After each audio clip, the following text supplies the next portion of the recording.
I just made a pledge to go to the Y and exercise. Oh. Why'd you do that? Right?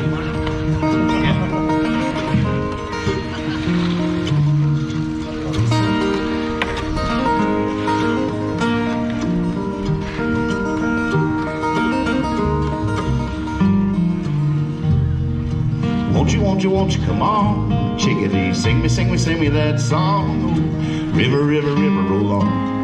I'm sleeping in the sun on a summertime bank. Stone skip 52 times and sang. I'm learning how to whistle. I'm saying my thanks to the rolling hills of home.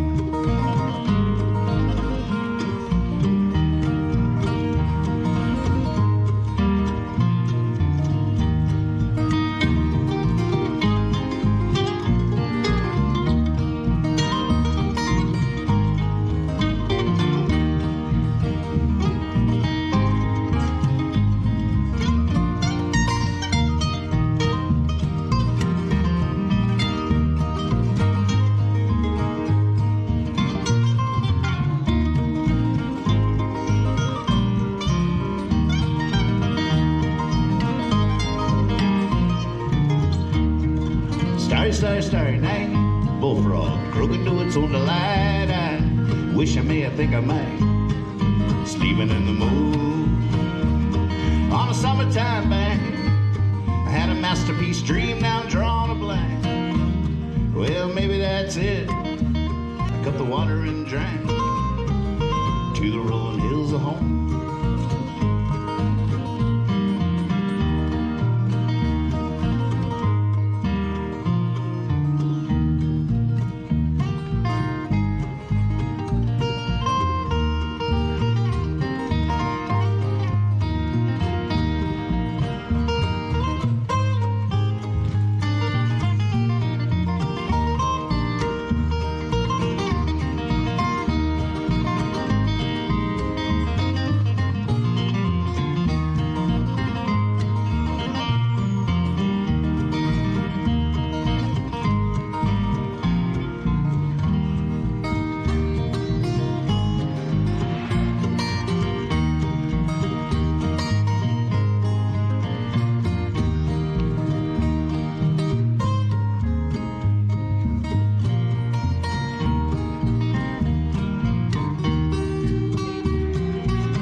Time flies and fireflies when you're having fun. My line is in the water and I'm sleeping in the sun on a summertime bank. I'm in heaven, I think. Try to whistle as the sun sang to the rolling hills of home.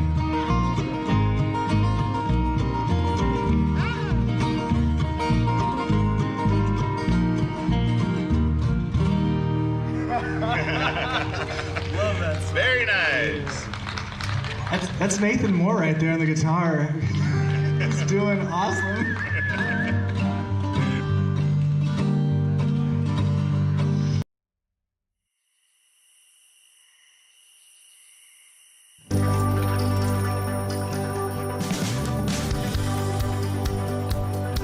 I wake up early in the morning. You might not like talking to me. I need coffee just to be able to make coffee. I wake up like a cat up in a tree. Some folks rise and start shining. They're all ready to seize the day. As long as they keep their distance, everything just might be okay. I wake up early in the morning. Oh, yeah. What?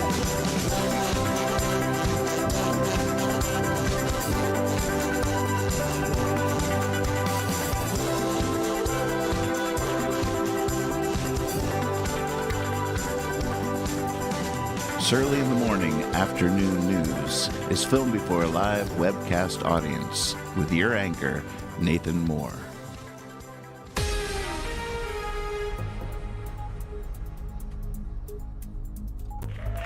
Thank you. Oh, man. Feeling it today. Woo-wee. Went hard Saturday night. At this age, it seems like the second day is I like the first day hangover, but woohoo, the second day, that's when it really starts. All right, well, I have not peaked. What happened? God, it's just not just a weekend. It's not just a sleeping cycle, but a weekend. What happened in the world out there? Goodness. Let's do it. Let's go in. It's time for the headlines.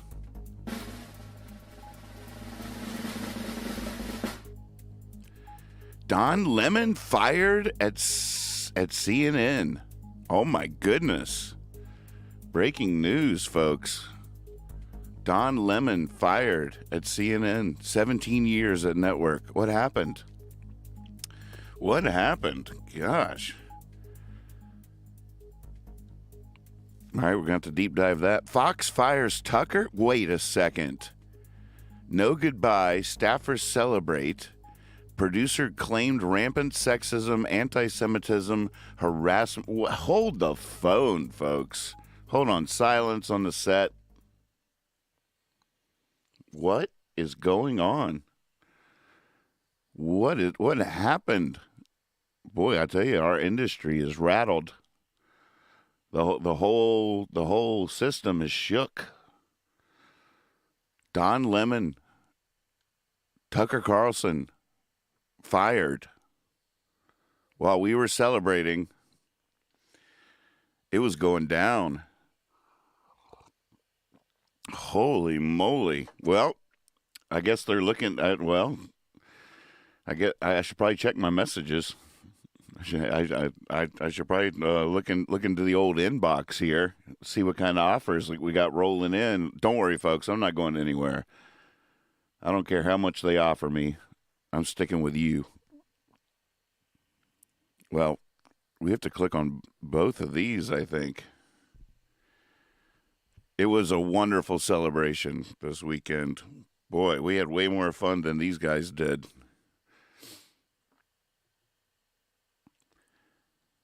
Don Lemon fired at CNN after 17 years. I am stunned. Don Lemon has been terminated by CNN after nearly 2 decades on the air. Lemon made the announcement on Twitter, writing, "I was informed this morning by my agent that I have been terminated by CNN. I am stunned. After 17 years at CNN, I would have thought that someone in management would have had the decency to tell me directly. At no time was I ever given any indication that I would not be able to continue to do the work I have loved at the network. It is clear that there are some larger issues at play. With that said, I want to thank my colleagues and the many teams I have worked with for an incredible run. They are the most talented journalists in the business, and I wish them all the best." Lemon's termination comes 3 weeks after our sister site, Variety, published an expose in which more than a dozen of Lemon's former and current colleagues outlined a pattern of alleged misogynistic, inappropriate, and diva-like behavior at the cable news network, and more than 2 months after he received backlash for a sexist statement he made on CNN This Morning in February. In other cable news, Fox News announced it had parted ways with primetime anchor Tucker Carlson. For more on that, go here.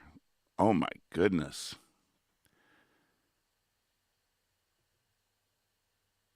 Fascinating. Unbelievable. Who saw this one coming? It was a firing. Tucker Carlson's exit from Fox was not voluntary, sources say. Tucker Carlson's departure from Fox News was not voluntary, multiple sources told Mediate. Fox News shocked the world Monday morning with a statement announcing the network and its top-rated host, top rated, have agreed to part ways.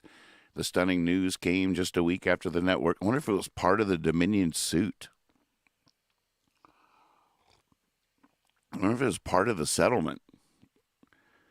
Man, I'm just reeling here. I just can't even believe this. To wake up with all these bodies lying around me in my industry.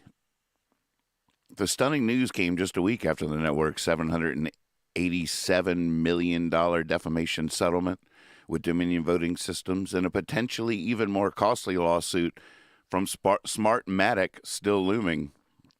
Smartmatic. They still make those? And Carlson's own texts and emails figured prominently in the pretrial discovery, showing Fox News executives and on-air personalities privately admitting the same 2020 election conspiracies they publicly promoted were baseless nonsense. Carlson's final show that aired Friday night showed no indication he expected it to be his last, with the host signing off by telling his audience, "We'll be back on Monday." A source who spoke with Mediate on condition of anonymity revealed that Carlson was in fact shocked by the news. He was totally surprised, said the source. He had no idea. It was a firing, the source added, and Carlson was informed today, explaining why he had closed Friday's show, saying he'd be back on Monday. Holy moly. I don't even know what to do. I don't know what to say. A moment of music? What do we do with this? Man. Well, I guess we just keep moving through the we do our job. That's what we do. We do what we're paid to do. Plow through these headlines. He was the top-rated host. He was one of the top-rated in the country. I was never a fan, personally, I got to admit. Man. It's back to the future for a diminished digital news business. Musk mania, blue checks for the dead. Musk is really struggling with this blue check situation. He's tried so many different ways of doing it already. Do you pay to get verified to be who's the real Oprah? Which one of these is real? Get verified for a small fee. Or wait, no, for free. No, wait, we'll give you money to get verified. No, wait, it's free. No, wait. Oh, wait. All right, we're going to give you all blue checks. You all get a blue check. Everyone, a blue check for you. I'm the real Oprah. Everybody, look under your seat. There's a blue check there. Yep. Twitter drama gets even stupider. Fake account gets gold tick after posting violence profanities. Giant SpaceX rocket leaves crater, serious damage at Texas base. Apparently there's a lot of talk about that. The last SpaceX launch has been getting some scrutiny about the wake it leaves in its path on the ground. Bud Light suffers staggering 17% sales plunge amid controversy. Also, Bud Light enjoys staggering 17% uptick in sales. Both can be true.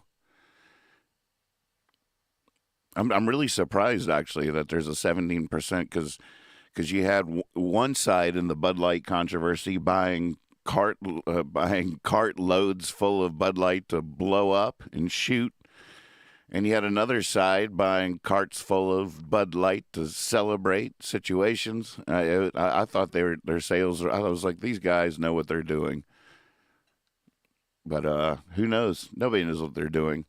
There were 1,269 efforts to ban books in 22. These were the most targeted.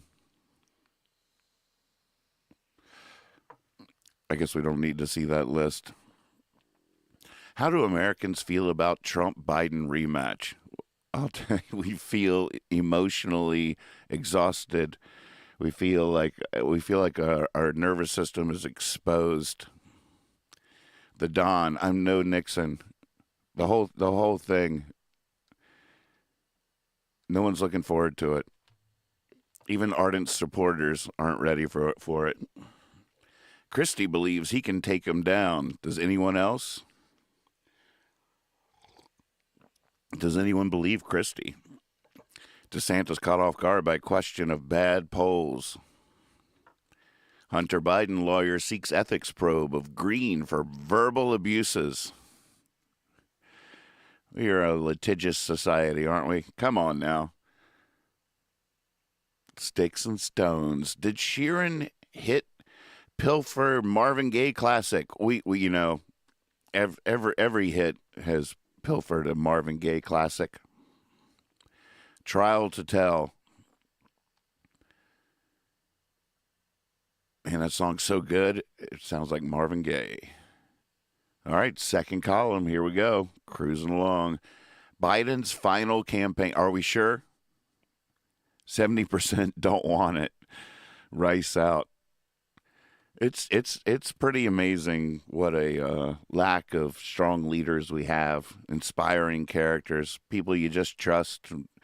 They're few and far between. The whole reason Biden won in the first place is because he was the only one that sort of represented the old guard, traditional candidate, a known variable. He was our vice president for years under one of our most popular presidents ever. And it was sort of default. There was just no one else. And apparently there's still no one else. It's really weird and a little sad. Disinfo expert plans new Fox suit. Just, you know, that's just what they do. Oh, yeah, we're already planning the next one. Oh, Carol Burnett on turning 90. I feel like I'm 11. Carol Burnett. Oh, if my voice wasn't still blown out from singing all night Saturday, I would try to do my Carol Burnett Tarzan. But good old Carol Burnett. Used to watch her show every day when I was growing up. Space Force chief says USA facing new era of threats beyond Earth. Oh, yeah. It's like Battlestar Galactica getting ready to throw down up there. If we can get out of here, I'm convinced by the time we're ready to explore space like humanity's meant to do, we're going to be trapped by our own satellites. It's just too much of a minefield up there for us to leave. It's going to be troubling. Space sex risks sperm mutations, but still worth a shot. Still worth a shot. World military spending rises to record as insecurity swells.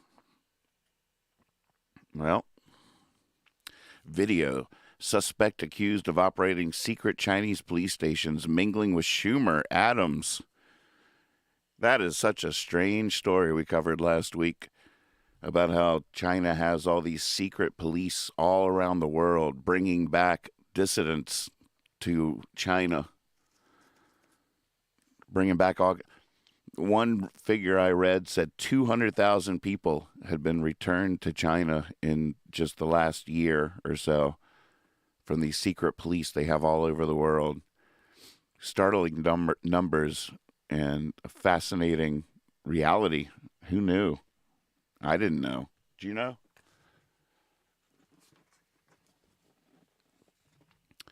On island south of Taiwan, U.S. prepares for conflict. Oh, goodness. Just practicing. We're just doing drills. Just practicing the whole war thing. Good afternoon. Good morning, Rob. Welcome to the news. Ukrainian troop positions spark counteroffensive speculation. Look like they're readying for something. Desperate Russian campaign begs real men to join army.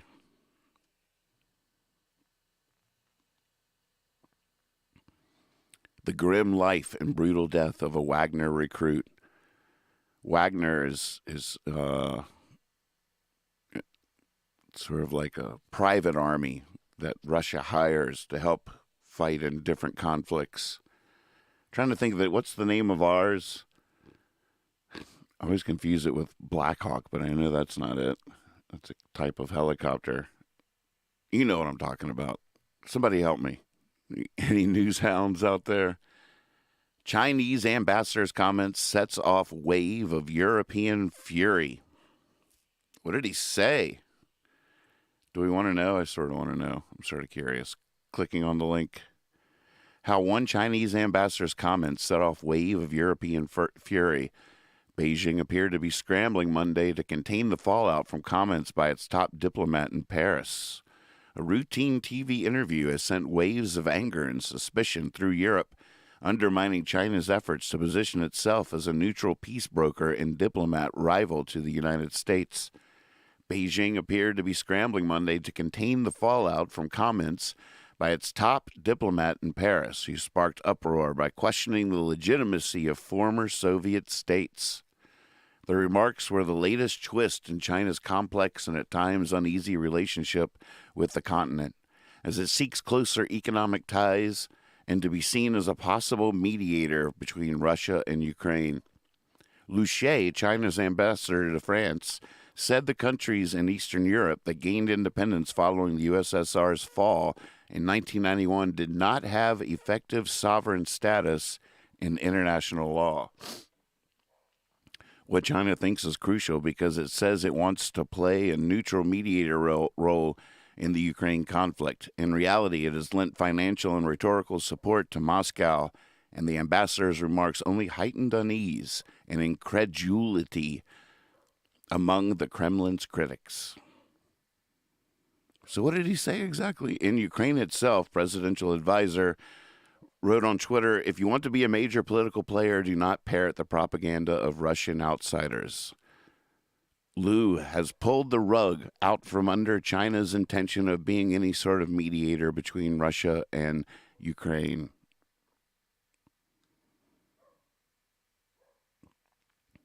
Gosh, I'm not sure I even followed what he actually said. Liu equivocated. There's the history. Crimea was at the beginning Russian. No, it was Khrushchev who gave Crimea to Ukraine in the era of the Soviet Union. With regards to international law, even those ex-Soviet Union countries do not have status that is effective in international law because there's no international agreement to solidify their status as a sovereign country. Well, I'm not sure I'm following that. It seems like it's a little bit true, but I'm not a Russian diplomat or a Chinese diplomat. $34 million for sand? A Dubai Island sale sets record for vacant land. What is woman? Kansas could be the first state to decide. Are you women excited about this? At gay rodeo in Texas, riders gallop on despite rights row. Study, stress rapidly ages body but can be reversed in days. I think that's what we did this weekend. We reversed the stress. All right. We're about to go down column 3. Should check in with you news hounds. Blackwater. Thank you, Rob. I knew there was a news hound out there that would help me with that one. That's exactly right. Blackwater is what I was thinking of. All right. Well, before we head down column 3, just want to thank you all out there for watching, for tuning in. Be sure to like and subscribe on YouTube. Nathan Moore on YouTube. That's where it's all going down these days. Music, news shows, Jabber John. It's all happening in one spot. YouTube. Nathan Moore.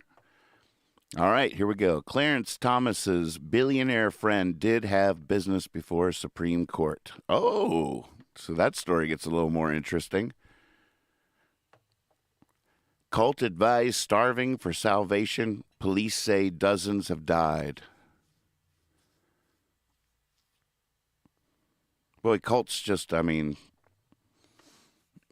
happens so often. It's like, seems like if you're in a good cult, you just want to, you'd want to, enjoy your life, your long life. So many cults are just like all about checking out. How we all became AI's brain donors. Wall Street wakes up to default threat. Calls to move away from dollar growing. Commercial real estate woes deeper than in the past downturns. San Fran Target locks entire product range behind security glass. Water theft proves lucrative in dangerously dry world. Water theft. Yeah, there's some documentary called Water Wars or something. It's very alarming. Water. Newsom's Feinstein problem. I shouldn't read headlines like that. They don't say anything. It's just like a little ad for the article. Hundreds of shallow quakes detected along California coast. The man in a hurry. King Charles III rushes to make mark. Harry to sit 10 back at coronation. And the last headline on the Drudge today is the couples shunning babies to afford luxury. Well, in some ways, that was a bit of a slow news day, but these headlines out of the gate are still some huge news. Don Lemon fired at CNN. Tucker Carlson fired at Fox. Before I let you go, I sort of want to do a little bit of a deep dive on Sudan. I don't know if there's any news hounds out there with a good video or source, but we can just go to YouTube and do a little search there.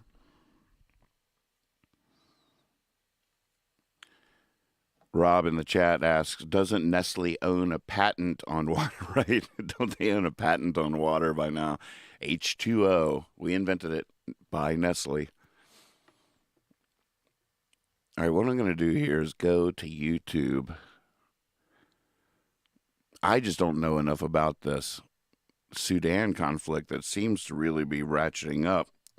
All kinds of governments are pulling all their diplomats. First of all, let's just do the basics here and look at it on the world map. It's always the first thing I do.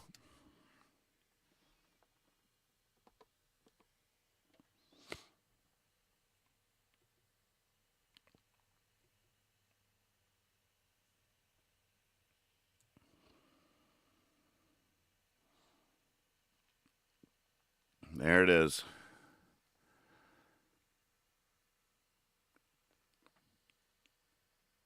Sudan, civil war. Something particularly heartbreaking about civil wars.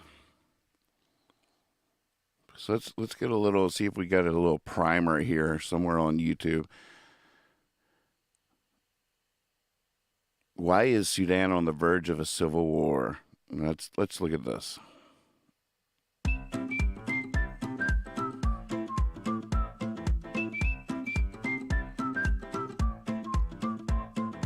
It's a little too happy, but I'll go with it.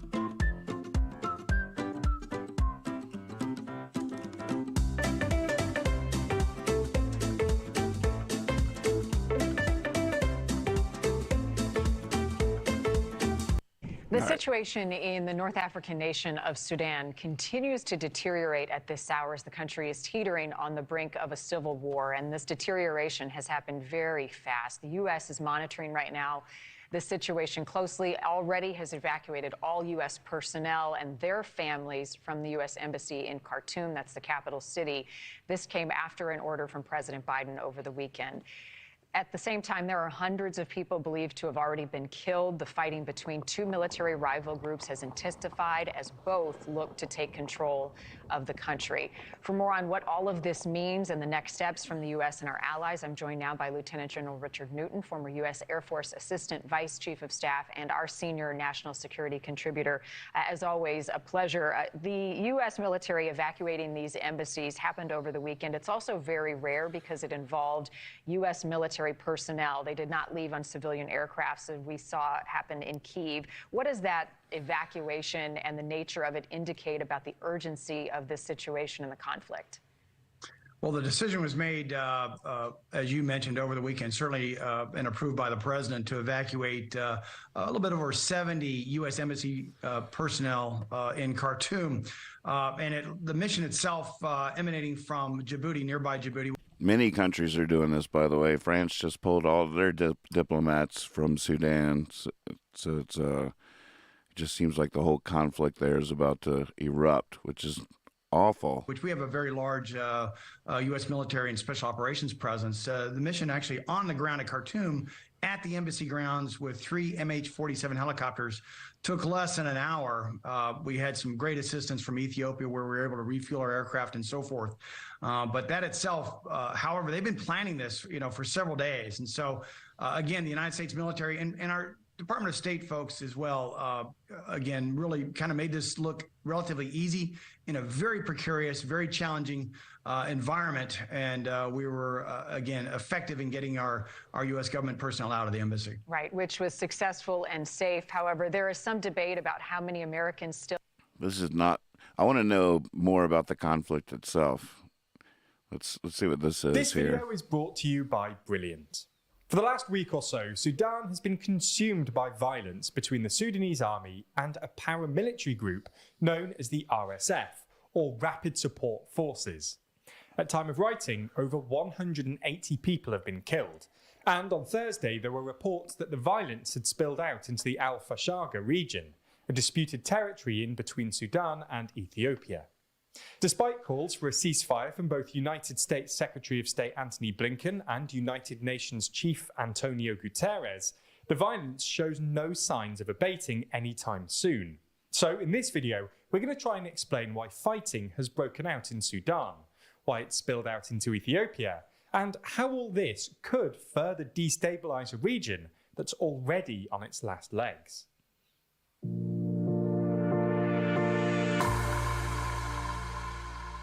Before we start, if you haven't already, please consider subscribing and ringing the bell to stay in the loop and be notified when we release new videos. So let's start by explaining what's going on in Sudan at the moment. This requires us to rattle through some Sudanese history starting in 1989, Let's do when this. al-Bashir took over Sudan via a bloodless coup. From there, he basically rigged the elections to stay on as Sudan's head of state for the next 30 years. His government continued the Sudanese civil war, a long-running conflict between non-Muslim ethnic minorities in the south against the mostly Muslim central government that ended with the creation of South Sudan in 2011. Soon after, he reignited the long-running war in Darfur, despite previous peace agreements. According to an investigation by the International Criminal Court, al-Bashir, quote, masterminded and implemented a plan to destroy the 3 main ethnic groups in Darfur. These groups being the non-Arab Fur, Masalit, and Zakhawa people, with a campaign of murder, rape, and deportation. In 2013, the UN estimated that al-Bashir's government forces had killed up to 300,000 ethnic Darfuri people, with millions more displaced.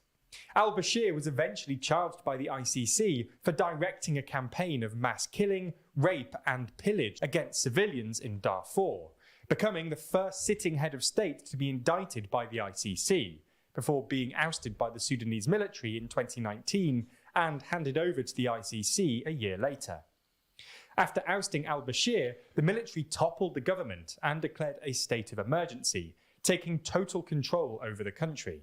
A deal was eventually agreed between the protesters and the army that promised a civilian leader to replace the military in November 2021 and democratic elections in 2022. But the military got cold feet and staged another coup in October 2021. Man.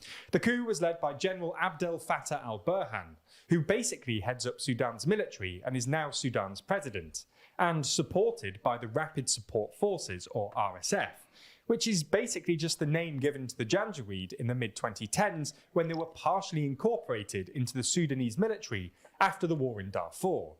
Zoom is great to interact on a call, but when it comes to doing podcasts, you have to be using Riverside. What are you doing if you're not using? In a televised address, al-Burhan denied that he'd staged a coup, instead claiming that he had, quote, tried to rectify the path of the transition and promised democratic elections in July 2023. This didn't go down well with the Sudanese public, the vast majority of whom want a democratically elected civilian government, and triggered massive pro-democracy protests that lasted until early 2022. Unsurprisingly, the military responded by cracking down, killing hundreds of protesters and wounding thousands more. They also started reasserting themselves in political appointments, which forced Prime Minister Abdullah Hamdok to resign in protest in January 2022. After months of more protests and negotiations between civilian and military leaders, the two sides finally agreed a so-called framework agreement in December 2022. Like in 2019, the military promised to give up power and enable a transition to democracy within 2 years. There was always skepticism that the military would keep to their word on that front, but the immediate cause of the most recent fighting is actually another part of the agreement, which requires the RSF to be fully integrated into the Sudanese army. This was always going to be difficult, given that the RSF and the Sudanese army both have about 100,000 troops each, and has sparked a power struggle between al-Burhan and the leader of the RSF, Lieutenant General Mohamed Hamdan Dagalo, who is also Sudan's current vice president. And, well, that's what the current fighting is all about. It's not motivated by any ideological disagreement. It's essentially just a pure power struggle between two factions within the Sudanese military. Anyway, the fighting began early last week, and both sides accuse each other of starting it. Most of the fighting has been focused in the capital, Khartoum, where the two sides are fighting for key civilian and military infrastructure. Gosh. The RSF has been flying fighter jets over RSF positions, while the RSF has been mostly using heavy artillery to shell the Sudanese army. Estimates from the WHO on Thursday suggest that at least 330 people have been killed and at least 3,000 injured in the fighting so far, although the true figures are almost definitely much higher. Obviously, this is a tragedy. Not only have hundreds of people been killed, but neither group is supported by a majority of the Sudanese public. It's not like there's a good guy and a bad guy here. Both al-Burhan and Dagalo are deeply unpopular with the Sudanese public, Wow. and were supposed to hand power to a civilian government sometime in the near future. I just can't even believe this. What a mess. Holy moly. God, such an unusual story. Which now looks increasingly unlikely. On top of this, there's a real risk of the conflict becoming internationalized and further destabilizing Eastern Africa. The Horn of Africa is engulfed by crisis. Ethiopia is reeling from the Tigray War. South Sudan is trying to negotiate a peace deal between its warring ethnic groups, and Eritrea and Somalia are basically failed states. There have already been reports that the Egyptian Air Force is actively supporting the Sudanese army, and that the Libyan army is providing supplies to the RSF. Oh, gosh. The RSF have also appealed for help from Eritrea, which intervened in Ethiopia's Tigray War last year, and the Sudanese army have claimed that, after the army moved troops from the border with Ethiopia to Khartoum, Ethiopian forces staged an armoured assault on Al-Fashaga, a disputed border region between Ethiopia and Sudan. Ethiopia's Prime Minister Abiy Ahmed has denied the allegations, but the region has seen an uptick in violence since the Tigray War, and Abiy Ahmed's inability to control Ethiopia's various regional militias doesn't bode well. All in all, this is a tragedy for Sudan, but it also risks further destabilising the Horn of Africa, which has been in a permanent state of crisis for the best part of the last 5 years. These are all clearly huge decisions, but one much smaller, easier decision you can make is improving your skills and career prospects. Wow. Well, they did a pretty good job there. What a mess. That's so fascinating. Just two halves of the military, evenly matched. Not even an ideological. The people are just caught in the middle. What a terrible situation. Well, I'm glad to know a little bit more about that. Knowledge is power, right? Why don't I feel really strong? I don't know what's going on there. Wow. And I love this idea I see in the chat. So shouldn't Tucker and Lemon join forces and create their own show? Now that would be, I would have to at least tune in for the first one there to see what's going on with that. Well, folks, we made it through the headlines. We did a little deep dive to know a little bit more about what's going on in Sudan. Some crazy headlines out there today. We've made it. It's time to dance. Sometimes we dance to get the ickiness off of us. Sometimes we dance to celebrate good news. But no matter what, we always dance just because that's what we do. We are dancer.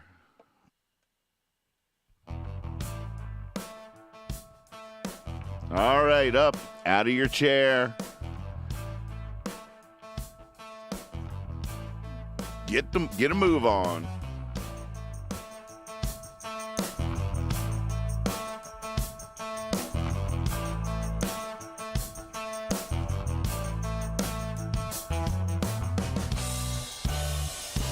I ain't putting up with no sissy fuss, no sissy fuss. I ain't working in the town. I ain't pushing no stone up no hill just to watch it roll back down.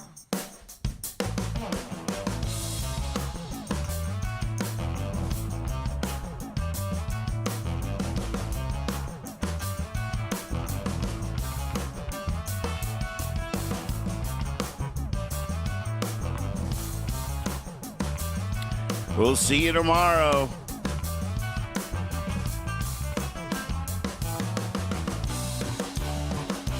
I ain't working in no factory, no,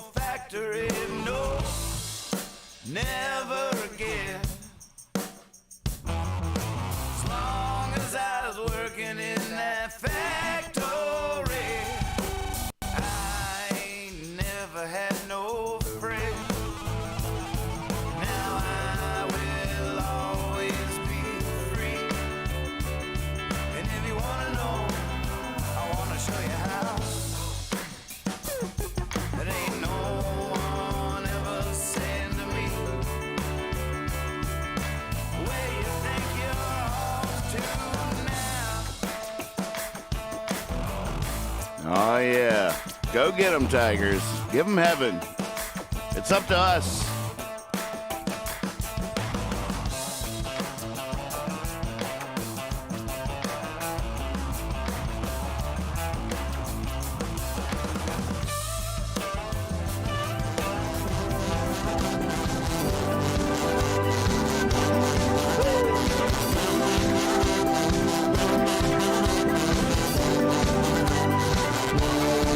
I wake up early in the morning. You might want to head for the hills. I wake homeless with a toothache. I wake fired with a stack of bills. It's my chance to be bitter, and there's plenty to be bitter about. I wake wise to the wicked ways of the world. I snarl and I grimace and pout. I wake up early